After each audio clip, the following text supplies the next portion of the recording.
ദൈവനാമത്തിന് മഹത്വം ഉണ്ടാകട്ടെ. ഒരവസരം കൂടെ വചനം പഠിക്കുവാൻ നമ്മളെ കർത്താവ് കൂട്ടിവരുത്തിയതിനായിട്ട് ദൈവത്തെ സ്തുതിക്കാം. കർത്താവിന്റെ സാന്നിധ്യം അനുഭവിച്ചുകൊണ്ട് കർത്താവ് നമ്മളോട് അരുളി ചെയ്യുന്നത് കേട്ട് ദൈവത്തെ മഹത്വപ്പെടുത്തുവാൻ ദൈവം നമ്മെ ധാരാളമായിട്ട് സഹായിക്കട്ടെ.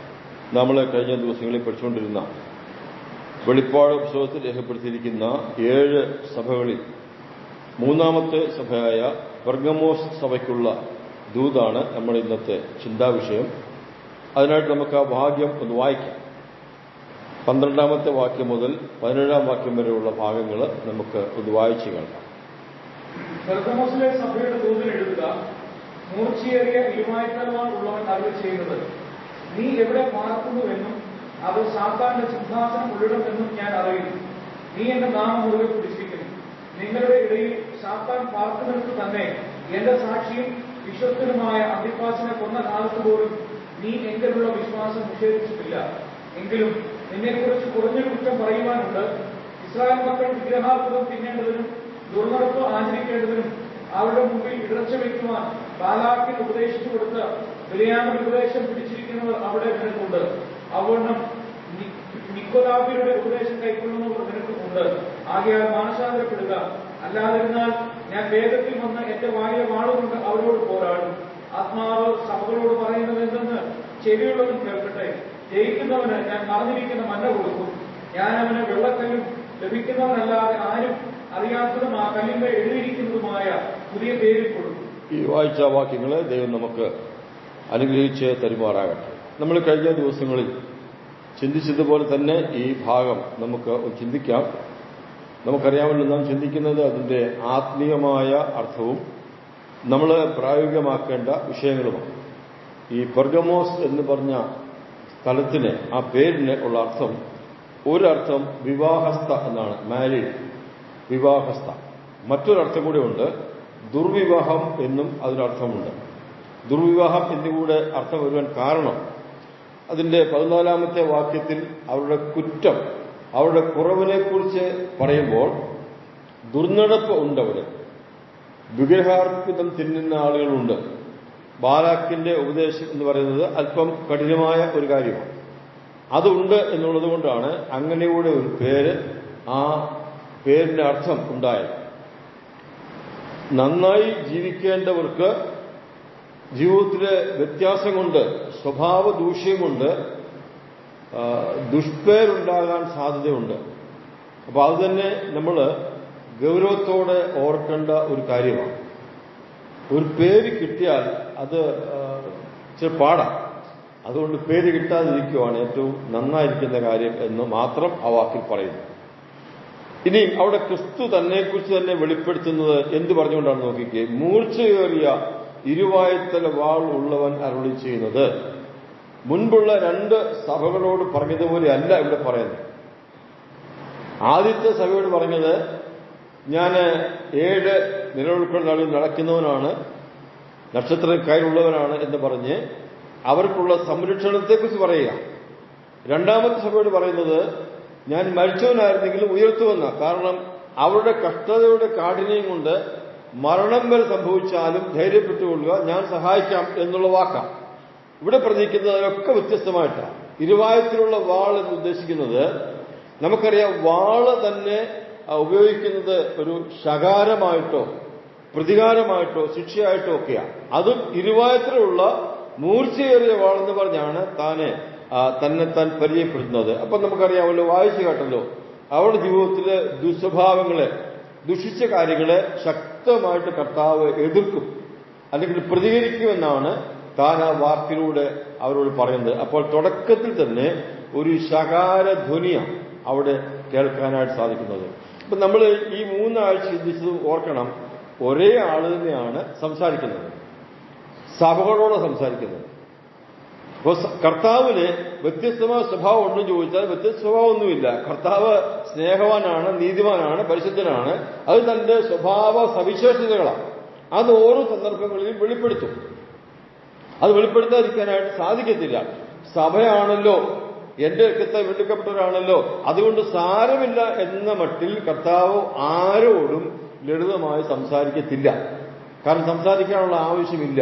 ക്രൂശിൽ അനുഭവിച്ച തന്റെ കഷ്ടത ഓർക്കുമ്പോൾ അത് അത്രമാത്രം കഠിനമുള്ളതായിരുന്നു. ഇത്ര കഠിനമായ കാര്യത്തിൽ കൂടെ കടന്നുപോയിട്ട് ഞാൻ നിങ്ങളെ രക്ഷിച്ചിട്ട് നിങ്ങളെ ഒരു നല്ല സുരക്ഷിത സ്ഥലത്ത് ആക്കിയിട്ട് നിങ്ങൾ എന്നെ സഹിക്കുന്നില്ലെങ്കിൽ അനുസരിക്കുന്നില്ലെങ്കിൽ എനിക്ക് നിങ്ങളോട് കഠിനമായിട്ട് ഇടപെടാതിരിക്കാനായിട്ട് സാധിക്കത്തില്ല.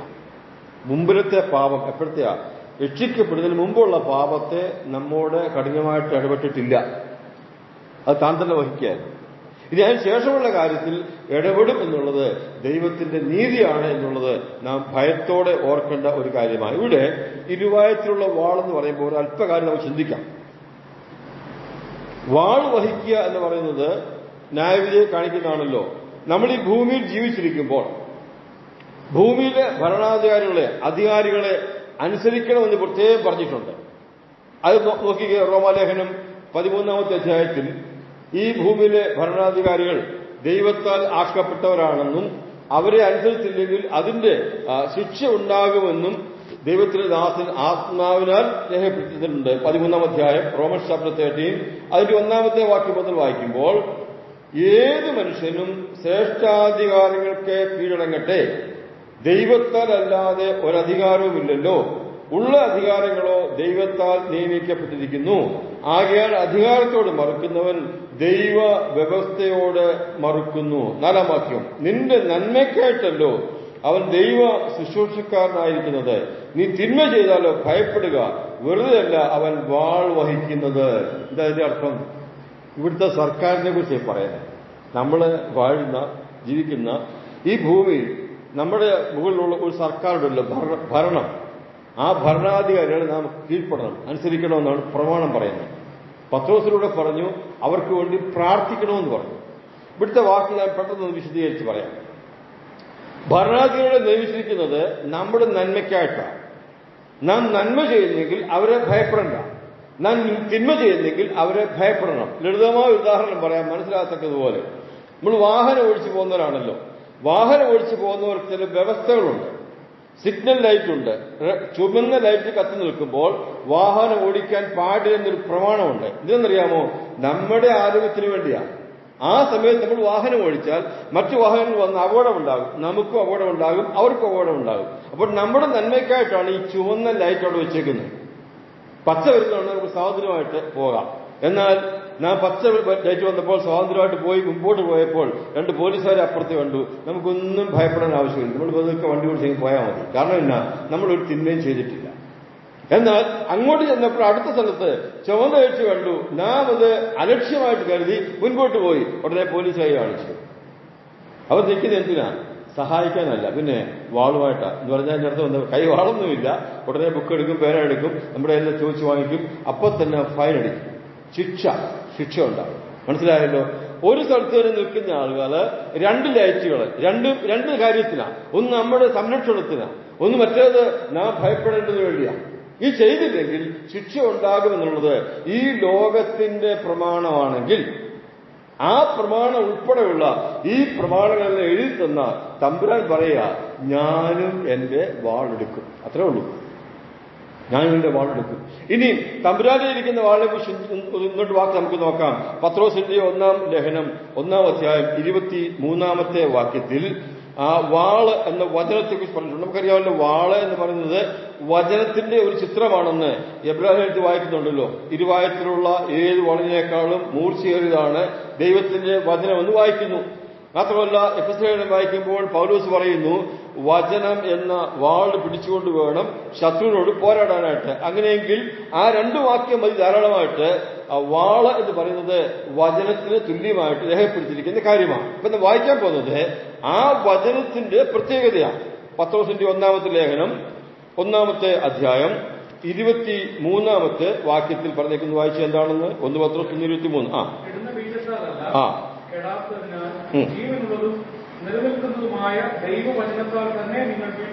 ദൈവവചനത്താൽ നാം വീണ്ടും ജനിച്ചു. നമ്മെ വീണ്ടും ജനിപ്പിച്ചത്, നമ്മെ രക്ഷിച്ചത്, ദൈവമക്കളാക്കിയത് ഈ വാള് എന്ന വചനമാണ്. വാള് ദോഷം വല്ലതുണ്ടോ? ഇല്ല. ആ വചനം നമ്മെ രക്ഷിച്ചു, വീണ്ടും ജനിപ്പിച്ചു, സ്വർഗത്തിനെ അവകാശികളാക്കി തീർത്തു. അങ്ങനെയുള്ള നമ്മുടെ ജീവിതത്തിൽ എന്തെങ്കിലുമൊക്കെ കുറവുകൾ സംഭവിച്ചാൽ ഈ വചനങ്ങളുള്ള പ്രത്യേകതയാണ് അടുത്ത വായിക്കാൻ പോകുന്നത്. യോഹന്നാന്റെ സുവിശേഷം 15-ാമത്തെ അധ്യായത്തിൽ അത് കർത്താവ് തന്നെ നേരിട്ട് ശിഷ്യന്മാരോട് പറഞ്ഞ ഒരു വാക്കാ. താൻ സംസാരിച്ചുകൊണ്ടിരിക്കുമ്പോൾ യോഹന്നാൻ 15:3, ജോൺ ചാപ്റ്റർ 15 വേഴ്സ് 3, ഞാൻ നിങ്ങളോട് സംസാരിച്ച വചന നിമിത്തം ഇപ്പോൾ നിങ്ങൾ ശുദ്ധിയുള്ളവരാകുന്നു. അപ്പോൾ വചനം നമ്മെ ശുദ്ധീകരിക്കുന്നു. ഒന്ന്, വചനം എന്ന വാൾ അവിടെ നിൽക്കട്ടെ. വചനം നമ്മെ രക്ഷിക്കുന്നു. രണ്ട്, വചനം നമ്മുടെ അനുദിന ജീവിതത്തിൽ ശുദ്ധീകരണം നൽകുന്നു. എത്ര ആശ്വാസകരമായിരിക്കുന്ന കാര്യമാണ്.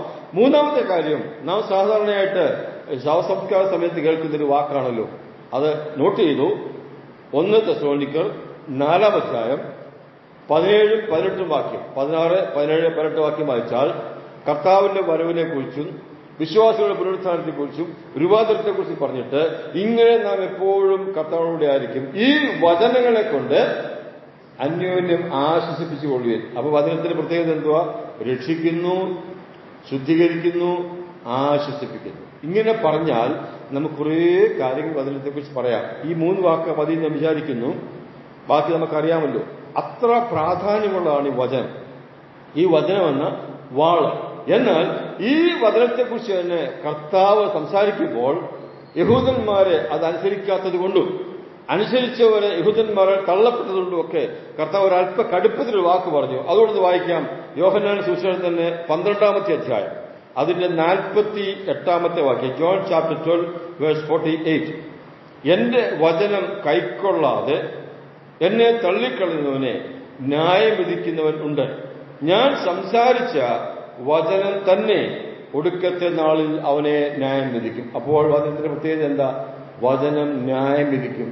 The same word will judges. നോക്കിക്കേ, വചനം എന്ന വാള് രക്ഷിക്കുന്നു, വചനം എന്ന വാള് ശുദ്ധീകരിക്കുന്നു, വചനം എന്ന വാൾ ആശ്വാസം തരുന്നു. അപ്പൊ ഈ വാളാണെങ്കിലും രക്ഷയും ശുദ്ധീകരണവും ആശ്വാസം തരും. ഒരു വാക്ക് പെട്ടെന്ന് എന്റെ ഓർമ്മ വന്ന് പറയട്ടെ. സങ്കീർത്തനക്കാരൻ പറയുന്നു, നിന്റെ വടിയും കോലും എന്നെ. അതെങ്ങനെയാണ്? പെട്ടെന്ന് വായിക്കും, മനസ്സിൽ ചിന്തിക്കും, ഇതെന്താ അങ്ങനെ സംഭവിക്കുന്നു? വടി കണ്ടാൽ കോല് കണ്ടാൽ എങ്ങനെ ആശ്വാസം വരുന്നത് ഉണ്ടാകും? ആ വടി എന്ന് പറയുന്നത് ഏകദേശം ഇത്രയും നീളമുള്ള ഒരു സാധനമാണ്. അതിന്റെ അറ്റമേൽ ഉരുണ്ടിരിക്കും. അവിടെ ആണികളൊക്കെ തറച്ചു വെച്ചിരിക്കും. മറുഭാഗത്ത് ഒരു കൊളുത്തുണ്ട്, അതിങ്ങനെ ബെൽറ്റ് തൂക്കിയിട്ടേക്കും. ഇത്ര നീളമുള്ള സാധനമാണ്. അത് കാണുമ്പോഴേ ആടുകൾക്കറിയാം സിംഹമോ പുലിയോ കരടിയോ വന്നാൽ എന്റെ ഇടയിൽ നിന്ന് എടുത്തിട്ട് ചുറ്റി അതിനെ എറിയും. അതിനറിയാം. ഇത് കാണുമ്പോൾ അതിന് ആശ്വാസമാണ്. അതാണ് അതിന്റെ ആശ്വാസത്തിന്റെ കാരണം.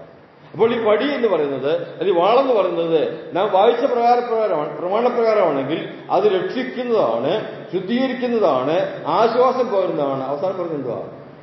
ന്യായം വിധിക്കുക. മനസ്സിലായത്? ഇനി ന്യായം വിധിക്കുക എന്ന് പറയുമ്പോൾ ന്യായം വിധിക്കുന്ന ആളിന്റെ പേരാണ് ന്യായാധിപൻ, അല്ലയോ? ന്യായാധിപൻ ഒരു വ്യക്തിത്വം ഇല്ലേ? ഉണ്ട്, ഒരു വ്യക്തിത്വമുണ്ട്. ഈ വചനത്തിന് അങ്ങനെ വ്യക്തിത്വമുണ്ടോ? പിന്നെ ഉണ്ട്. എന്താ വാക്യം? ഇവിടെ വാക്യം, ആദിയിൽ വചനം ഉണ്ടായിരുന്നു, വചനം ദൈവമായിരുന്നു, വചനം ദൈവത്തോടെയായിരുന്നു, വചനം ജഡമായി തീർന്ന് നമ്മുടെ ഇടയിൽ പാർത്തു. അപ്പൊ കർത്താവ് യേശുക്രിസ്തുവിനെ കുറിച്ച് വായിക്കുക. താൻ തന്നെ നമ്മെ രക്ഷിച്ചു, താൻ തന്നെ നമ്മെ ശുദ്ധീകരിക്കുന്നു, താൻ തന്നെ നമുക്ക് ആശ്വാസമായിരിക്കുന്നു. തനിക്കെതിരെ പ്രവർത്തിച്ചാൽ, തന്റെ വാക്ക് ലംഘിച്ചാൽ, അശുദ്ധമായി ജീവിച്ചാൽ ആ കർത്താവ് തന്നെ നമ്മോട് ശക്തമായിട്ട് ഇടപെടും എന്നാണ് ഈ സഭയോട് കൊടുക്കുന്ന ഒരു ദൂത്. അതാണ് താൻ തന്നെ അങ്ങനെ പരിചയപ്പെടുത്തുന്നത്. മൂർച്ചയേറിയ ഇരുവായത്തല വാളോടുകൂടി ഉള്ളവൻ എന്ന് പറഞ്ഞ് തന്നെ പരിചയപ്പെടുത്തുന്നു. അതുകൊണ്ട് പ്രിയമുള്ളവരെ, നമുക്ക് ആ കാര്യങ്ങളൊക്കെ വളരെ ഗൗരവത്തോടെ ഓർക്കാം. ഈ കർത്താവിന് ഇങ്ങനെയും ഒരു സ്വഭാവ ഗുണവിശേഷമുണ്ട്. തനിക്ക് വേറെ സ്വഭാവം ഉണ്ടെന്നല്ല, സ്വഭാവ ഗുണവിശേഷമുണ്ട്. അത് തനിക്ക് മാറ്റം വരുത്താൻ സാധിക്കും. ദൈവമാണോ? ദൈവമാണെങ്കിൽ നീതിയോട് ഇടപെട്ടേ പറ്റൂ എന്നാണ് പറയുന്നതിന്റെ അർത്ഥം. നമുക്കിനി ആ വാക്യത്തിലേക്ക് മടങ്ങി വരാം. വെളിപ്പാട് പുസ്തകം 2-ാമത്തെ അധ്യായം അതിന്റെ 13-ാമത്തെ വാക്യത്തിൽ വായിക്കുന്നത്, നീ കർത്താവിനെ അറിയാതെ, I know where you dwell, നീ എവിടെ പാർക്കുന്നു എന്ന് എനിക്കറിയാം. പിന്നെ പറഞ്ഞിരിക്കുന്നത് സാത്താന്റെ സിംഹാസനമുള്ളിടം. ഇടയ്ക്ക് പറഞ്ഞു സാത്താൻ പാർക്കുന്നിടത്ത്. നിന്നെക്കുറിച്ച് എനിക്കുള്ള അറിവ് 2 കാര്യമാണ്. ഒന്ന്, നീ പാർക്കുന്നത് സാത്താൻ പാർക്കുന്നിടത്താണ്. നീ ആയിരിക്കുന്നത് സാത്താന്റെ സിംഹാസനം ഉള്ളിടത്താണ്. 2 വാക്കായിട്ട് ഇവിടെ പറഞ്ഞിരിക്കുന്നത്. ഈ സാത്താൻ പാർക്കുന്നു എന്ന് പറഞ്ഞാൽ അവിടെ ഒരു പ്രത്യേകമായ ഒരു ദേവാലയമുണ്ട്. ആ ദേവാലയത്തിലെ ക്ഷേത്രത്തിലെ ദേവന്റെ പേര് എസ്കുലാപ്പിയൂസ് എന്ന്. എസ്കുലാപ്പിയൂസ് 2 തലയുള്ള സർപ്പമാണ് അവിടുത്തെ വിഗ്രഹം. എസ്കുലാപ്പിയൂസിന്റെ അർത്ഥം ദ ഗോഡ് ഓഫ് ഹീലിംഗ്, സൗഖ്യ നൽകുന്ന ദേവൻ എന്നാണ്. അപ്പൊ അത്രമാത്രം കഠിനമായ ദുർനടപ്പൊക്കെയുള്ള ഒരു ദേശമായതുകൊണ്ടും അവിടെയാണ് ഈ സഭയുള്ളതുകൊണ്ടും കർത്താവ് പറയുന്നത് എനിക്കറിയാം നീ പാർക്കുന്നത് എവിടെയാ, സാത്താൻ പാർക്കുന്ന ആ സ്ഥലത്ത് തന്നെ, അല്ലെങ്കിൽ നിന്റെ സ്ഥലത്ത് തന്നെയാണ് സാത്താനും പാർക്കുന്നുണ്ട് എന്ന് പറയാം. അങ്ങനെ പറഞ്ഞ് അവന്റെ അവനായിരിക്കുന്ന സാഹചര്യത്തെ ഒന്ന് ശാന്തമാക്കുക. വാസ്തവത്തിൽ സാത്താന്റെ കാര്യത്തെക്കുറിച്ച് പറഞ്ഞിട്ട് അങ്ങനെയാണെങ്കിൽ ഞാൻ ചോദിക്കട്ടെ, നമ്മൾ പാർക്കുന്നത് എവിടെയാണ്? നമ്മൾ പാർക്കുന്നതും ഒട്ടും വ്യത്യാസമൊന്നുമല്ല. വാസ്തവത്തിൽ ഇന്ന് ഈ ഭൂമിയെ ഭരിക്കുന്ന ആരാ? കർത്താവാണ്, സാത്താനാണ്? ഒരു സംശയവും വേണ്ട. പല വാക്യങ്ങൾ നമുക്ക് വായിക്കാനുണ്ട്. ഈ ലോകത്തിന്റെ ദൈവം എന്ന് വാക്യമുണ്ട് കൊരിന്ത്യർ. വായിച്ചോ, 2 കൊരിന്ത്യർ 4-ാം അധ്യായം 4-ാമത്തെ വാക്യം. അത് പൗലോസ് പറയുന്ന വാക്കാ. 2 കൊരിന്ത്യർ 4-ാം അധ്യായം 4-ാമത്തെ വാക്യം. സുവിശേഷം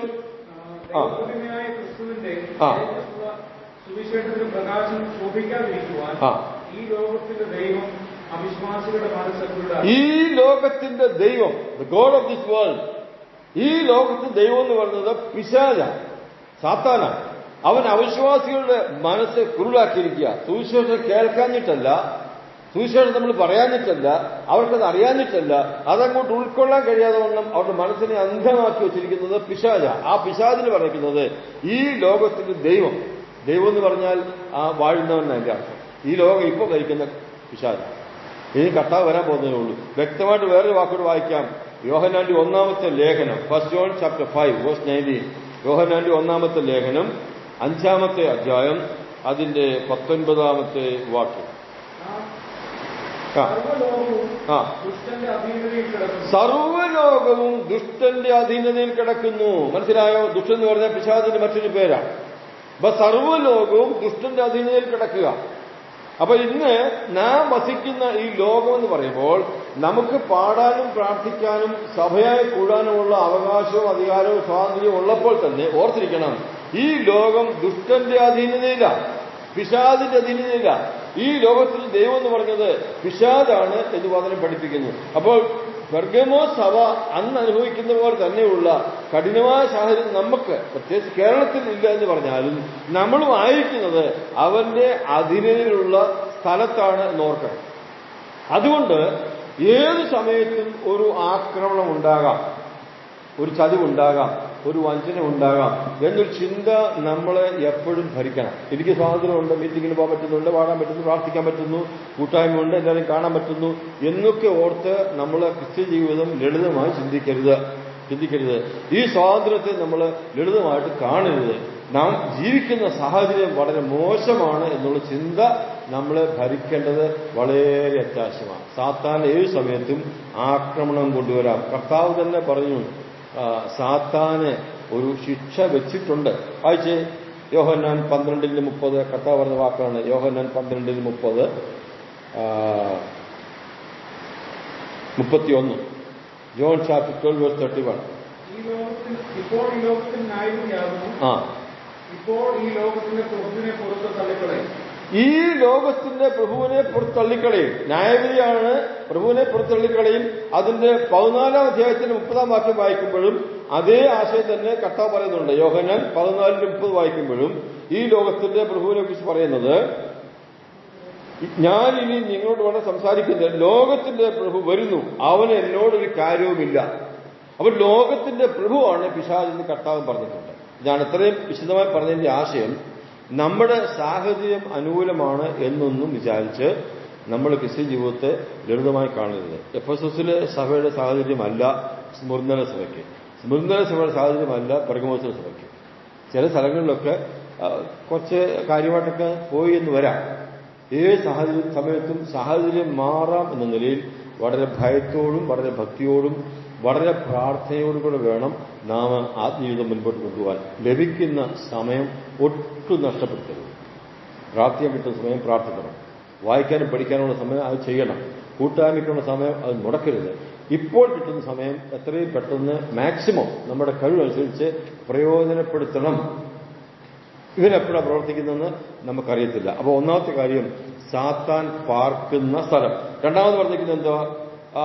വെളിപ്പാട് പുസ്തകം 2-ാം അധ്യായത്തിന്റെ 13-ാമത്തെ വാക്യത്തിൽ സാത്താന്റെ സിംഹാസനമുള്ള സ്ഥലം. അപ്പൊ കുറച്ചുകൂടി കടുപ്പമാണ് കേട്ടോ. സാത്താൻ പാർക്കുന്നു എന്ന് പറയുന്നതും സാത്താന്റെ സിംഹാസനം എന്ന് പറയുന്നതും അവന്റെ പരമാധികാരത്തെ കാണിക്കുന്നതാണ്. അവൻ വാഴുക. ആ ദേശത്തെ പറഞ്ഞല്ലോ, ആ ദേവന്റെ പ്രത്യേകത എന്ന് പറയുന്നത് അതൊരു നീചമായ കാര്യമാണ്, മോശമായ കാര്യമാണ്, ദുർനടപ്പുള്ള ദേശമാണ്. അവിടെ അവന്റെ അധിപതിയിൽ തന്നെ കിടക്കുക. അതുകൊണ്ടാണ് അവന്റെ സിംഹാസനമുള്ള സ്ഥലം എന്ന് പറഞ്ഞ് അവരുടെ വാക്ക് പറഞ്ഞതിന്റെ കാരണം, നിങ്ങളിപ്പോൾ ആയിരിക്കുന്ന സാഹചര്യം എനിക്കറിയാം, പക്ഷെ നിങ്ങൾക്കതിനെ അതിജീവിക്കാൻ കഴിയുമായിരുന്നു എന്നൊരു മുന്നറിയിപ്പ് കൊടുക്കുന്നുണ്ട്. ഇനി നമുക്ക് ചിന്തിക്കാൻ ഉദ്ദേശിക്കുന്നത്, ഈ സാത്താന്റെ പാർപ്പ്, സാത്താൻ സിംഹാസനം എന്നൊക്കെ പറയുമ്പോൾ കഴിഞ്ഞ ആഴ്ച നമ്മൾ പറഞ്ഞ കാര്യം ഓർമ്മയുണ്ടോ? സാത്താന്റെ പള്ളി ഓർമ്മയുണ്ടല്ലേ? സാത്താന്റെ പള്ളി. അടുത്ത വിഷയം വരുമ്പോഴുമുണ്ട് സാത്താനെ കുറിച്ച് പറയുന്നുണ്ട്. അപ്പൊ സാത്താന് എന്നിങ്ങനെ പറയാൻ കാരണം സാത്താന്റെ പള്ളി, സാത്താൻ പാർക്കുന്നിടം, സാത്താൻ സിംഹാസനം. പിശാചിനെ സംബന്ധിച്ച് ഒരു പാരലൽ വർക്ക്, സമാന്തര വേല എപ്പോഴും ഉണ്ട്. ഒരു സമാന്തര വേല. അതെപ്പോൾ തുടങ്ങിയെന്നറിയാമോ?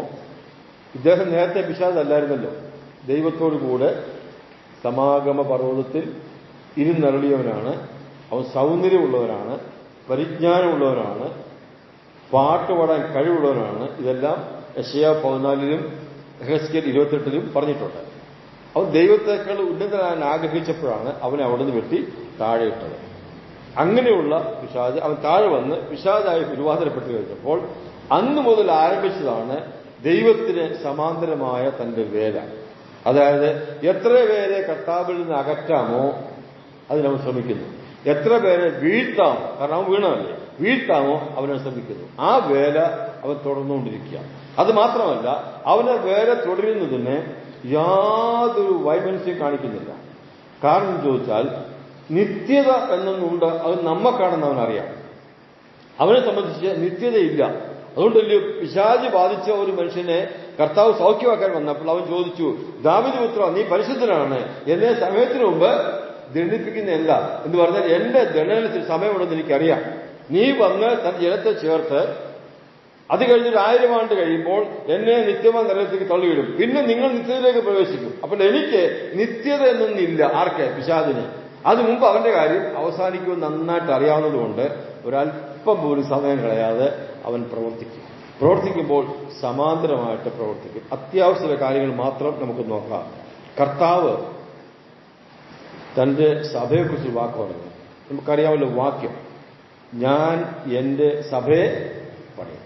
കർത്താവിനുള്ളത് സഭയാണ്. മർക്കോസ് 16:18. കർത്താവിനുള്ളത് സഭയാണ്. സാത്താനുള്ളത് എന്തുവാ? കഴിഞ്ഞ ആഴ്ച പഠിച്ച എന്തോ സാത്താനുള്ളത്? സാത്താനുള്ളത് പള്ളിയാണ്. സാത്താന്റെ പള്ളി. വെളിപ്പാട് പുസ്തകം 2-ാം അധ്യായം 9-ാമത്തെ വാക്യം. അപ്പൊ കർത്താവ് സഭ പണിയുന്നു, സാത്താൻ പള്ളി പണിയുന്നു. എന്താ വ്യത്യാസം?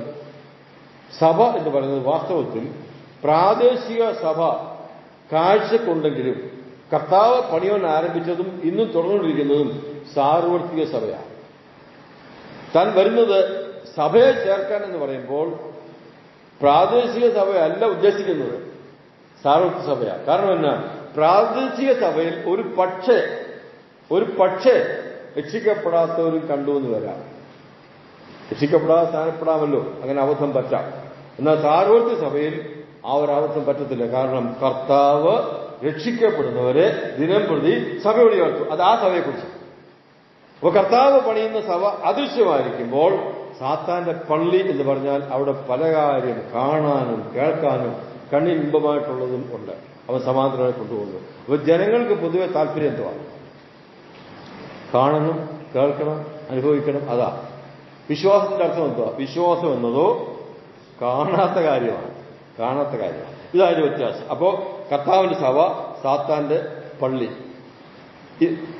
വെളിപ്പാട് പുസ്തകം 4-ാം അധ്യായം 2-ാമത്തെ വാക്യത്തിൽ വായിക്കുമ്പോൾ അവിടെ സ്വർഗത്തിൽ കണ്ടിരിക്കുന്നത്, ഉടനെ ഞാൻ ആത്മഗവശനായി സ്വർഗത്തിലൊരു സിംഹാസനം വെച്ചിരിക്കുന്നതും സിംഹാസനത്തിൽ ഒരുത്തിരിക്കുന്നതും കണ്ടു. അത് കർത്താവ്.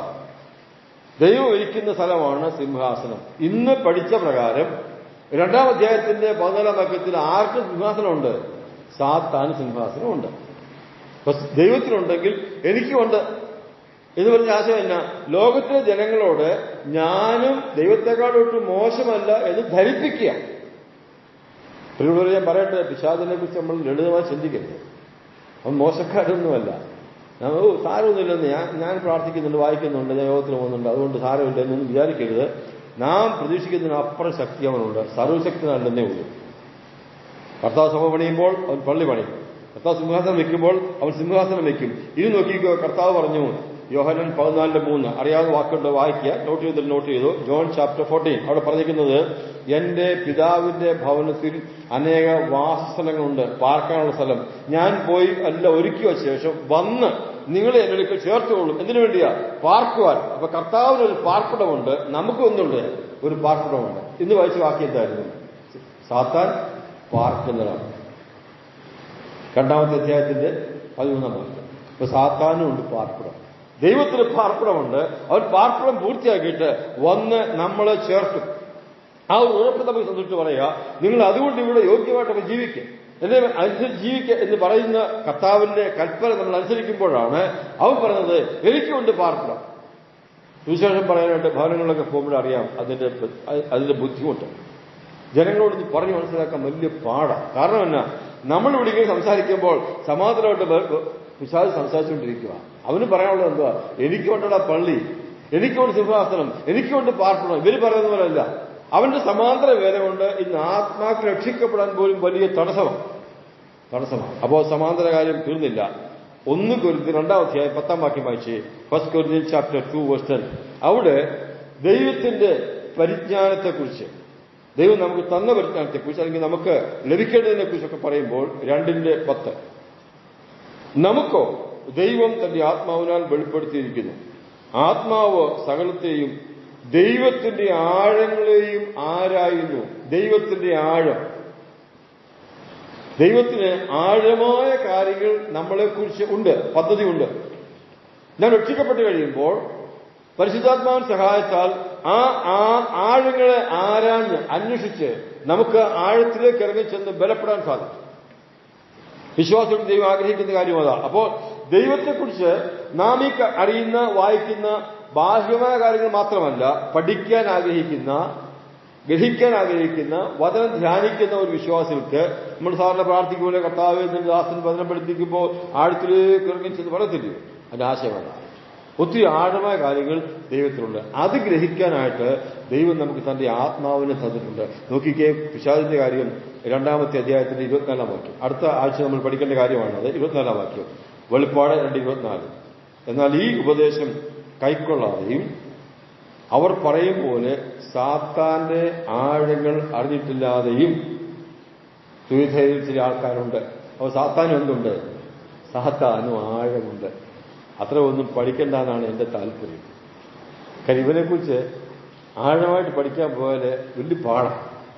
നമുക്ക് ആഴമായിട്ട് ആർക്ക് പഠിച്ചാൽ മതി? കർത്താവിനെ കുറിച്ച് പഠിച്ചാൽ മതി, പ്രമാണം പഠിച്ചാൽ മതി. ആ ആഴത്തിൽ നമ്മൾ നിന്ന് ബലപ്പെട്ടാൽ വളരെ ഫലപ്രദമായ ജീവിതം നയിക്കാനായിട്ട് സാധിക്കും. അപ്പോൾ ഇവനുമുണ്ട് ആഴം, സാത്താന്റെ ആഴം. ഞാൻ ഇത്രയും പറഞ്ഞത് സാത്താനെ കുറിച്ച് ഗൗരവമായിട്ട് മനസ്സിലാക്കേണ്ടതിന് വേണ്ടി ഒരു വാക്കോടെ പറഞ്ഞ് അവസാനിപ്പിക്കാം. വെളിപ്പാട് പുസ്തകം 5-ാം അധ്യായത്തിന്റെ 5-ാമത്തെ വാക്യത്തിൽ സ്വർഗത്തിലെ സിംഹാസനം, ആരാധനയൊക്കെ വായിക്കുമ്പോൾ അവിടെ നമ്മുടെ കർത്താവിനെ കുറിച്ച് പറഞ്ഞിരിക്കുന്നത് റെവലേഷൻ ചാപ്റ്റർ 5:5. അപ്പോൾ മൂപ്പന്മാരുടെ ഒരുത്തൻ എന്നോട്, കരയേണ്ട, യഹൂദാ ഗോത്രത്തിലെ സിംഹവും ദാവീദിന്റെ വേരുമായവൻ പുസ്തകവും അതിന്റെ മുദ്രയും തുറപ്പാൻ ജയം പ്രാപിച്ചു. കർത്താവിന്റെ പേരെന്തുവാ? യഹൂദാ ഗോത്രത്തിലെ സിംഹം. പത്രോസ് ലേഖനം എഴുതുമ്പോൾ വിശ്വാസികൾ പറഞ്ഞു, സാത്താനുണ്ട്, നിങ്ങൾ നിർമ്മതരായിരിക്കണം, ഉണർന്നിരിക്കണം. അവനാരാ? അലറുന്ന സിംഹം. 1 പത്രോസ് 5:8. 1 പത്രോസ് 5:8, ഫസ്റ്റ് ചാപ്റ്റർ 5:8. അപ്പൊ കർത്താവ് യേശുക്രിസ്തു യഹൂദാ ഗോത്രത്തിലെ സിംഹമാണെങ്കിൽ സാത്താനായ അലറുന്ന സിംഹം. പക്ഷെ ഒരു വ്യത്യാസമുണ്ട്. എന്നറിയാമോ? കർത്താവ് യേശുക്രിസ്തു ജയം പ്രാപിച്ചവനാണ്. അതൊക്കെ പറയാൻ എനിക്കങ്ങ് താല്പര്യമില്ല ഹൃദയത്തിൽ. അവൻ ജയം പ്രാപിച്ചവനാണ്. അവൻ ജയം പ്രാപിക്കുന്നതിന് മുമ്പ് കല്ലറയിൽ അടക്കപ്പെട്ടവനാണ്. കല്ലറയിൽ അടക്കപ്പെടുന്നതിന് മുമ്പ് ക്രൂശിൽ മരിച്ചവനാണ്. ക്രൂശിൽ മരിക്കുന്നതിന് മുമ്പ് നടന്നു പോയപ്പോൾ യോഹന്നാൻ പറഞ്ഞു, ഇതാ ലോകത്തിന്റെ പാപം ചുമക്കുന്ന ദൈവത്തിന്റെ കുഞ്ഞാട്. നടന്നുപോയ കുഞ്ഞാട് ഒരു കുഞ്ഞാടിനെ പോലെ യാഗമായി കഴിഞ്ഞപ്പോൾ അവൻ ഉയർത്തപ്പോൾ ആരായി? സിംഹമാണ്. വ്യത്യാസം മനസ്സിലായി. കുഞ്ഞാട് ഉയർത്തപ്പോൾ സിംഹമായി. അത് തന്നെ ജയത്തിന്റെ, അവന്റെ വിജയത്തിന്റെ പ്രത്യേകതയാണ്.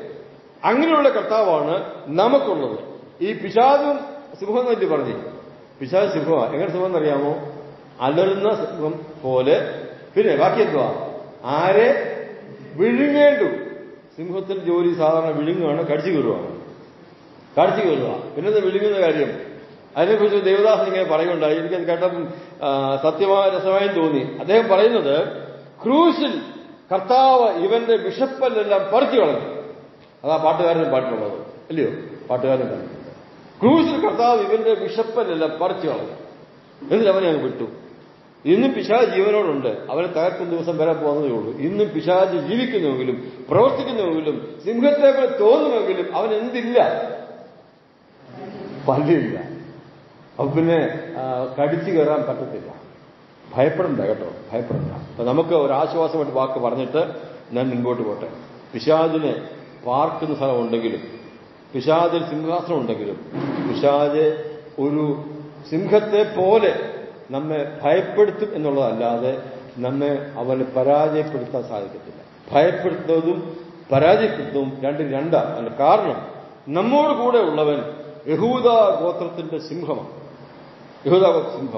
ആ സിംഹം കൂടെ ഉള്ളപ്പോൾ പല്ലുപോയ ഈ സിംഹത്തിനെ നമ്മളെ ഭയപ്പെടുത്താൻ മാത്രമേ കഴിയത്തുള്ളൂ. അത് മാത്രമല്ല, കർത്താവ് ശിഷ്യന്മാരെ വേലയ്ക്ക് അയച്ചപ്പോൾ പറഞ്ഞായിരുന്നല്ലോ, ഞാൻ നിങ്ങളെ കുഞ്ഞാടുകളെ പോലെ അയക്കുന്നു.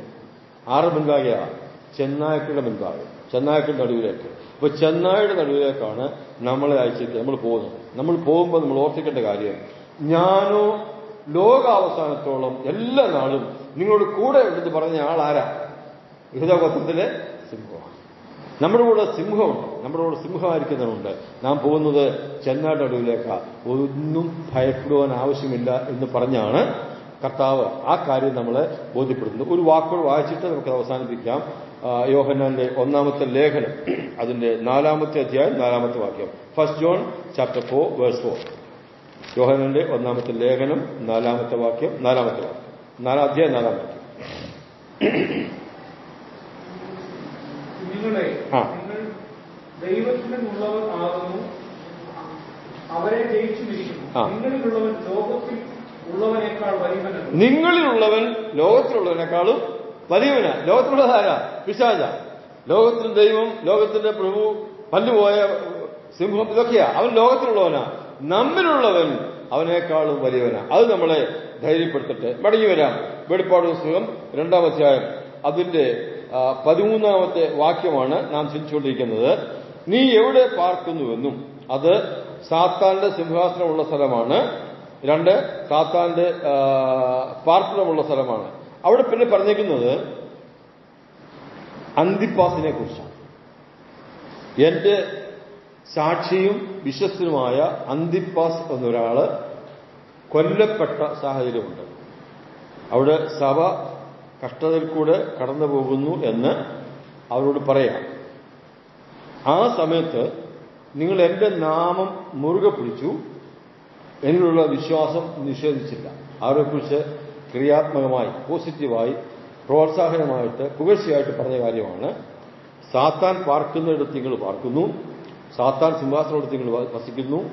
ആ സ്ഥലത്ത് എന്റെ വിശ്വസ്തനും സാക്ഷിയുമായ അന്തിപ്പാസിനെ കൊന്ന കാലത്ത് പോലും നിങ്ങൾ എന്നിലുള്ള വിശ്വാസം നിഷേധിക്കുകയോ എന്റെ നാമം മുറുകെ പിടിക്കാതിരിക്കുകയോ ചെയ്തില്ല എന്ന് അവരോട് പറയുന്നു.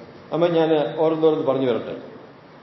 അന്തിപ്പാസ് എന്ന വാക്കിന്റെ അർത്ഥം, അന്തിപ്പാസ് എന്ന വാക്കിന്റെ അർത്ഥം സകലത്തിനും എതിരെ എന്നാണ്. സകലത്തിനും എതിരെന്നല്ല, സകലത്തിനും എതിരെ, അഗസ്റ്റായിട്ട്, സകലത്തിനും എതിരെ എന്ന് പറഞ്ഞാൽ ഇവിടുത്തെ സാഹചര്യം നമുക്കറിയാമല്ലോ. ഒരു പ്രത്യേക ദേവനുള്ള ദേശം, പിശാചിന്റെ അധീനതയുള്ള ദേശം, ദുർനടപ്പ് ഒക്കെ പേര് കേട്ട ഒരു സ്ഥലവും സഭയിലും പതുക്കെ അത് വന്നിട്ടുമുണ്ട്. ആ സമയത്തൊക്കെ ഈ ദൈവദാസൻ വളരെ ശക്തമായിട്ട് അതിനെതിരെ പ്രവർത്തിച്ചു കാണും. ആന്റിപ്പാസ് എന്ന വാക്കിന്റെ അർത്ഥം അതാണ്. ഇത് വിശ്വാസികൾക്ക് ദൈവം തന്നിരിക്കുന്ന സ്വഭാവം ഏതാ? ഏത് അനീതി കണ്ടാലും, ഏത് അശുദ്ധി കണ്ടാലും, ഏത് ദുഷ്പ്രവൃത്തി കണ്ടാലും, ഏത് ദുർവ്യവസ്ഥ കണ്ടാലും അതിനെതിരെ പറയണം, എതിരെ നിൽക്കണം. ഒത്തിരി പ്രശ്നമുണ്ടാകും, ഒത്തിരി ബുദ്ധിമുട്ടുണ്ടാകും, ഒത്തിരി മാനസികത അനുഭവിക്കേണ്ടി വരും, ഒറ്റപ്പെട്ട് പോകേണ്ടി വരും, പല കാര്യങ്ങളുണ്ടായെന്ന് വരാം. സാരമില്ല എന്ന് കണ്ടാൽ, കോംപ്രമൈസ് ചെയ്താൽ വലിയ പ്രയാസമില്ലാതെ പോകാം. അത് ദൈവം ആഗ്രഹിക്കുന്ന കാര്യമല്ല. നമുക്ക് ദൈവം തന്നിരിക്കുന്ന ഒരു പ്രത്യേക സ്വഭാവമാണ് ജന്മന, അതായത് വീണ് ജനിച്ചപ്പോൾ കിട്ടിയ സ്വഭാവമാണ് പാപത്തിനെതിരെ നിൽക്കുക എന്നുള്ള കാര്യം. ഉദാഹരണം പറഞ്ഞാൽ നമുക്കറിയാമല്ലോ, മത്സ്യം, ദൈവത്തിന് സൃഷ്ടിച്ച മത്സ്യം, മീന് ഒരു പ്രത്യേക സ്വഭാവമുണ്ട്. എന്നറിയാമോ? എത്ര ഒഴുക്കാന്ന് പറഞ്ഞാലും അതിനെതിരെ നീന്താനുള്ള പ്രാപ്തിയുണ്ട്. അതിന്റെ ചരലിനും അതിന്റെ സ്കെയിൽസ്, അതിന്റെ ചെതുമ്പലിനും എല്ലാം ഒരു പ്രത്യേകതയാണ്. അതിനകത്തൊക്കെ വായുണ്ട്. അത് എതിരെ നീന്തി പോകാനുള്ള പ്രാപ്തി മീന് ജന്മന ദൈവം കൊടുത്തിട്ടുണ്ട്. മീൻ അങ്ങനെ പ്രാപ്തി ഇല്ലായിരുന്നെങ്കിലോ തോട്ടിലും ആറ്റിലൊന്നും ഒറ്റ മീൻ കാണുമായിരുന്നു ഇല്ല, എല്ലാം ഒഴുകിയങ്ങ് പോയി. നമുക്കും തന്നിട്ടുണ്ടെങ്കിൽ ഒരു പ്രാപ്തി, ഒരു കഴിവ്. നമുക്ക് കഴിവില്ലെങ്കിൽ, നമ്മൾ ഉപയോഗിക്കുന്നില്ലെങ്കിൽ നമ്മൾ ഒഴുകിപ്പോകും. അതുകൊണ്ട് പൗലോസ് പറഞ്ഞത്, വല്ലപ്പോഴും ഒഴുകിപ്പോകാതിരിക്കേണ്ടതിന് കേട്ടത് അധികം ശ്രദ്ധയോടെ. നമുക്ക് ഒഴുകിപ്പോകാൻ ആവശ്യമില്ല. കാരണം ഒഴുക്കിനെതിരെ നീന്താനുള്ള പ്രാപ്തി ദൈവം നമ്മിൽ തന്നെ ഇൻബിൽറ്റ് ആക്കിയിട്ടുണ്ട്. പരിശുദ്ധാത്മാവിനെ തന്നിട്ടുണ്ട്, വചനം വിതച്ചിട്ടുണ്ട്, കർത്താവ് കൂടെയുണ്ട്, കർത്താവ് ഉള്ളിലുണ്ട്. അതുകൊണ്ട് നമ്മൾ ഇനിയും മറ്റു പല വിഷയങ്ങൾക്കും എതിരെ നിൽക്കുന്നില്ലെങ്കിൽ അത് നമ്മൾ മനഃപൂർവ്വം കോംപ്രമൈസ് ചെയ്യുക. അന്തിപാസിനെ പോലെ ചാകേണ്ടി വരുത്തൊന്നുമില്ല, കഷ്ടം അനുഭവിക്കേണ്ടി വരുത്തുന്നില്ല, സൂത്രത്തിലങ്ങ് പോകാമെന്നുള്ളൂ. പക്ഷേ അവിടെ ചെല്ലുമ്പോൾ ന്യായമായ പ്രതിഫലത്തെ അത് ബാധിക്കും. ഞാൻ കഴിഞ്ഞ ആഴ്ച അക്കാര്യം പറഞ്ഞതാണ്. അതുകൊണ്ട് അന്തിപ്പാസിന് സംഭവിച്ചതും അതാണെന്ന് ന്യായമായി ചിന്തിക്കാം. എന്റെ വിശ്വസ്തനും നീതിമാനുമായ അന്തിപ്പാസിനെ കൊന്ന കാലത്ത് പോലും അങ്ങനെ സംഭവമുണ്ട്. പക്ഷേ ചരിത്രം നോക്കിയിട്ട് കുറെ പുസ്തകങ്ങളൊക്കെ നമ്മൾ വായിക്കുമല്ലോ, അപ്പോസ്തലന്മാര്, അന്നത്തെ ആൾക്കാരെ ഒക്കെ മരിച്ച ചരിത്രം നോക്കിയിട്ട് അന്തിപ്പാസിനെ കുറിച്ച് ഒരു ചരിത്രത്തിലും രേഖപ്പെടുത്തിയിട്ടില്ല. ചരിത്രത്തിലെങ്ങും അങ്ങനൊരു കാര്യമില്ല. മറ്റു പലരും അനേകരെ കുറിച്ചുണ്ട്, സഭാപിതാക്കന്മാരുടെ അനേകരുടെ പേരുകളുണ്ട്, ഇദ്ദേഹത്തിന്റെ പേര് മാത്രമല്ല. പക്ഷെ എവിടെ ഉണ്ടെന്നറിയാമോ? എവിടെ ഉണ്ട്? വെളിപ്പാട് പുസ്തകം 2-ാം അധ്യായത്തിൽ, തമ്പുരാന്റെ പുസ്തകത്തിലുണ്ട്, കർത്താവിന്റെ വായിലുണ്ട്, കർത്താവ് പറഞ്ഞ വാക്കിലുണ്ട്. ആത്മാവ് മറന്നുപോയിട്ടില്ല. ദുർവ്യവസ്ഥിനെതിരെ, ദുർനടപ്പിനെതിരെ, പാപത്തിനെതിരെ ആര് പോരാടിയാലും ലോകം നമ്മളെ മറന്നു എന്ന് വരാം, ലോകം നമ്മളെ ഓർത്തിരുന്ന് വരാം, കർത്താവ് നമ്മളെ മറക്കത്തില്ല. പത്മോസിൽ ചെന്നിട്ട് യോഹന്നാനെ ധൈര്യം പകരുവാനായിട്ട് പല കാര്യം പറഞ്ഞ കൂട്ടത്തിൽ ഈ കാര്യം കൂടെ പറഞ്ഞത് അവനെയും ധൈര്യപ്പെടുത്താനാണ്. നിനക്കും അങ്ങനെ സംഭവം ഉണ്ടായാലും നീ ഭയപ്പെടണ്ട, ഞാൻ ഒരിക്കലും നിന്നെ മറക്കത്തില്ലെന്ന് യോഹന്നാനെയും ഓർപ്പിക്കാനാണ് കർത്താവ് അങ്ങനെ പറയുന്നത്. അപ്പൊ അന്തിപ്പാസിനെ കുറിച്ച് പറഞ്ഞേക്കുന്ന വാക്യം അതാണെന്ന് നമുക്ക് മനസ്സിലാക്കാം. അപ്പൊ നമ്മൾ എന്ത് ചെയ്യുന്നറിയാമോ? നമ്മൾ വിശ്വസ്തരും സാക്ഷികളുമായി തന്നെ ജീവിക്കണം. വിശ്വസ്തരും സാക്ഷികളുമായി ജീവിക്കണം എന്ന് പറഞ്ഞാൽ ദൈവസന്നിധിയിൽ നമ്മൾ എല്ലാ കാര്യത്തിലും വിശ്വസ്തരായിരിക്കണം. വിശ്വസ്ത പാലിക്കേണ്ട രണ്ടു കൂട്ടം ആൾക്കാരുണ്ട്. ഒന്ന് ദാസന്മാർ, മറ്റൊന്ന് സ്റ്റുവാർട്സ്. സ്റ്റുവാർട്സ് എന്ന് പറഞ്ഞാൽ ശുശ്രൂഷകന്മാർ, ഗ്രഹവിചാരകന്മാർ. രണ്ടു കൂട്ടരും വിശ്വസ്ത പാലിക്കേണ്ടവരാണ്. നമ്മളെ ദൈവത്തിന്റെ ദാസന്മാരും ദൈവത്തിന്റെ ഗ്രഹത്തിന്റെ വിചാരകന്മാരും ആക്കി വെച്ചിരിക്കുക. അപ്പോൾ ഒരു സംശയം പലർക്കും ഉണ്ടാകാം, ഈ ഭൂമി നമ്മൾ ജീവിക്കുമ്പോൾ നമുക്ക് എല്ലാ നിലകളിലും വിശ്വസ്തയോടെ സാക്ഷ്യത്തോടെ ജീവിക്കാനായിട്ട് സാധിക്കുമോ എന്ന് ചോദിച്ചാൽ, നമ്മൾ കഴിഞ്ഞ ഇത് പഠിച്ചപ്പോഴേ, അതായത് 1-ാമത്തെ ക്ലാസ്സിൽ പഠിച്ചപ്പോൾ വെളിപ്പാട് ദിവസം 1-ാം തീയതി നോക്കി, 1-ാം അധ്യായത്തിൽ 5-ാമത്തെ വാക്യം, റെവലേഷൻ ചാപ്റ്റർ 1:5, അവിടെ കർത്താവിനെ കുറിച്ച് പറയുന്നത് എന്താ? വിശ്വസ്ത സാക്ഷിയും. കർത്താവിന്റെ പേരെന്തുവാ? വിശ്വസ്ത സാക്ഷി. അന്തിപ്പാസ് ചെയ്തത് എന്തുവാ? അവൻ വിശ്വസ്തനുമായിരുന്നു, സാക്ഷിയുമായിരുന്നു. അതെങ്ങനെ സാധിക്കും? നമുക്കെങ്ങനെ സാധിക്കും? വിശ്വസ്ത സാക്ഷിയായ ഒരുവൻ നമ്മിലുണ്ട്, വിശ്വസ്ത സാക്ഷിയായ ഒരുവൻ കൂടെയുണ്ട്. അതുകൊണ്ട് നമ്മൾ അവനെ അങ്ങ് പ്രയോജനപ്പെടുത്തുക. നമ്മൾ ദൈവം ഉണ്ട്, ദൈവം കൂടെയുണ്ട്, ദൈവത്തെ അറിയാം, ദൈവം സഹായിക്കും എന്നൊക്കെ പറഞ്ഞാൽ പോരാ. ദൈവത്തെ നമ്മൾ മാക്സിമം പ്രയോജനപ്പെടുത്തണം. നമ്മുടെ കൂടെ ഉള്ളവനാണ്, നമ്മുടെ ഉള്ളിലുള്ളവനാണ്. ഞാൻ ചോദിക്കട്ടെ, ഒരു പരിജ്ഞാനമുള്ള മനുഷ്യൻ, വിദ്യാഭ്യാസമുള്ള മനുഷ്യൻ, ഒത്തിരി കാര്യങ്ങൾ അറിയാവുന്ന മനുഷ്യൻ, വളരെ വിലപ്പെട്ട ഒരാൾ നമ്മുടെ വീട്ടിൽ വന്ന് ഒരു ദിവസം താമസിക്കുക, 2 ദിവസം താമസിക്കാന്ന് വിചാരിക്കുക. അദ്ദേഹം എന്തോ ആവശ്യം വന്നാന്ന് വിചാരിക്കുക. അദ്ദേഹത്തോട് ഇടപെട്ടാൽ, അദ്ദേഹത്തിന് കൂടെ ഇരുന്നാൽ പല കാര്യങ്ങൾ പഠിക്കാനും മനസ്സിലാക്കാനും പറ്റും, നമുക്കും നമ്മുടെ പിള്ളേർക്കും ഒക്കെ. അങ്ങനെ അവസരം നമ്മുടെ വീട്ടിൽ കിട്ടുമ്പോൾ നമ്മൾ എന്ത് ചെയ്യും? കഴിവതും അത് പ്രയോജനപ്പെടുത്തും. വലിയ ശല്യപ്പെടുത്തേണ്ടതെന്ന് ആരും വിചാരിക്കത്തില്ല. മാക്സിമം അടുത്തിരുന്ന് സംസാരിച്ച് അദ്ദേഹത്തിൽ ലഭിക്കുന്ന അനേക നന്മകളും അറിവുകളും നാം പകർന്നെടുക്കും. അത് തൽക്കാലം പാർക്കുന്ന ഒരുവനാണെങ്കിൽ നമ്മൾ അങ്ങനെ ചെയ്യും. നമ്മുടെ കർത്താവ് അങ്ങനെയല്ല. സ്ഥിരമായി നമ്മളിൽ വസിക്കുക, നമ്മുടെ കൂടെ വരിക. നാം നമ്മുടെ കർത്താവിൽ നിന്നും എന്തെല്ലാം അനുഭവിക്കാമോ അതെല്ലാം അനുഭവിച്ചെടുക്കണം. എടുത്തെങ്കിലേ പറ്റൂ. എങ്കിൽ മാത്രമേ വിശ്വസ്തനും സാക്ഷ്യമായിട്ട് നിൽപ്പാൻ സാധിക്കത്തുള്ളൂ. ഇനിയും യഥാർത്ഥമായി സാക്ഷ്യം വഹിക്കണമെങ്കിൽ ചെയ്യേണ്ട ചില കാര്യം കൂടെ പറയണം. സാക്ഷ്യം വഹിക്കണമെങ്കിൽ ഈ കണ്ടും കേട്ടും ഉള്ളത് പറയാതിരിക്കാൻ പറ്റത്തില്ല എന്ന് അപ്പോസ്തലന്മാർ പറയും. കണ്ടും കേട്ടുമുള്ളത്, ഞങ്ങൾക്ക് കണ്ടും കേട്ടുമുള്ളത് പറയാതിരിക്കാൻ പറ്റത്തില്ല. ഈ നമ്മൾ കർത്താവിന്റെ സാക്ഷ്യം വഹിക്കുന്നില്ലെങ്കിൽ അതിന്റെ കാരണം എന്താ? നമ്മൾ കാണുന്നുമില്ല, കേൾക്കുന്നുമില്ല. കേൾക്കുന്നത് വചനമാണ്, കാണുന്ന കർത്താവിനാണ്. എന്റെ പ്രിയ സഹോദരന്മാർ, ഞാൻ ആ പറഞ്ഞതിന്റെ ആശയം, ദൈവത്തിന്റെ വചനത്തിന്റെ മുൻപാകെ ഓരോ വിശ്വാസികളും വചന ധ്യാനത്തിനായിട്ട് സമയം ചെലവഴിക്കണം. For the meditation of the word of God. വചനം വായിക്കുന്ന കാര്യമല്ല ഞാൻ പറഞ്ഞത്, വചനം പഠിക്കുന്ന കാര്യമല്ല പറഞ്ഞത്. വായിക്കാം, പഠിക്കാം, രണ്ടും നല്ല കാര്യമാണ്. വായിച്ചാൽ കുറെ മനസ്സിലാക്കാൻ പറ്റും, പഠിച്ചാൽ കുറെ അറിവ് കിട്ടും. വചനം ധ്യാനിക്കുമ്പോൾ നമ്മുടെ കുറവുകളെ കണ്ടുപിടിപ്പാനും അതിനെ പരിഹരിച്ച് ദൈവത്തെ ഉണ്മയായി സ്നേഹിച്ച് ദൈവത്തോട് ജീവിക്കാനും സാധിക്കും. അവ കർത്താവിൽ നിന്ന് പല കാര്യങ്ങൾ കേൾക്കാം, കർത്താവിനെ തന്നെ നമ്മുടെ ഹൃദയദൃഷ്ടിയോട് കാണാം. അങ്ങനെ അനുഭവം നമ്മുടെ ജീവിതത്തിൽ അനുദിനം ഉണ്ടാക്കിക്കൊണ്ടിരിക്കുമ്പോൾ കണ്ടതും കേട്ടതും മറച്ചു വയ്ക്കാൻ സാധിക്കത്തില്ല. ഞാൻ സാക്ഷ്യം പറയും. സമയം വന്നാലും വെറുതെ ഇരിക്കാൻ പറ്റത്തില്ല. പാട്ട് പാടും, പാട്ട് നമ്പർ പറയും, സ്തോത്രം ചെയ്യും, സങ്കീർത്തനം വായിക്കും, ചിന്ത പറയും, അല്ലെങ്കിൽ കണ്ടാലും സുവിശേഷം പറയും, ഒരു പുസ്തകം കൊടുക്കും. മനസ്സിലായോ? കണ്ടതും കേട്ടതും മറച്ചു വെക്കാൻ പറ്റത്തില്ല. സാക്ഷ്യം വഹിക്കുന്നില്ലെങ്കിൽ അർത്ഥം എന്തുവാ? കണ്ടുമില്ല, കേട്ടു. അപ്പോ നമുക്കൊരു മടങ്ങി വരവ് ആവശ്യമാണ്. നാം തൽക്കാലം ഇവിടെ അവസാനിപ്പിക്കുക. അന്തിപ്പാസ് പോയി, അന്തിപ്പാസിനെ കൊന്നുകളഞ്ഞു. കാരണം എതിരെ നിന്നു, അന്യായത്തിനെതിരെ നിന്നു. നമുക്ക് അന്യായത്തിനെതിരെ നിൽക്കാം, ദുർവ്യവസ്ഥയെതിരെ നിൽക്കാം. ആരെയും ഭയപ്പെടാൻ ആവശ്യമില്ല. കർത്താവ് അതെല്ലാം ശക്തമായിട്ട് സംസാരിച്ചാണ്. അതുകൊണ്ട് പറ്റി കർത്താവിനെയും ക്രൂശിച്ചു. അവനെ ക്രൂശിച്ചെങ്കിലും അവൻ ഉയർത്തെഴുന്നേറ്റു. ഉയർത്തിട്ട് പറയാ, ഞാൻ ഉയർത്തു, ഞാൻ ജീവിക്കുന്നു, ഞാൻ ഇന്ന് ജീവിക്കുന്നു, ഞാൻ നിങ്ങളെ സഹായിക്കാനായിട്ട് ശക്തനാണ്. അതുകൊണ്ട് പ്രിയമുള്ളവരെ, നമുക്ക് ഇന്ന് കേട്ട വചനത്തോട് തികച്ചും വിശ്വസ്തത പുലർത്താം.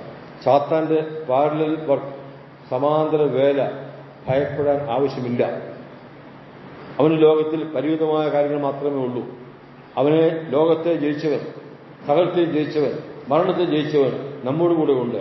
യഹൂദാഗോത്രത്തിന്റെ സിംഹം നമ്മുടെ കൂടെ ഉണ്ട്.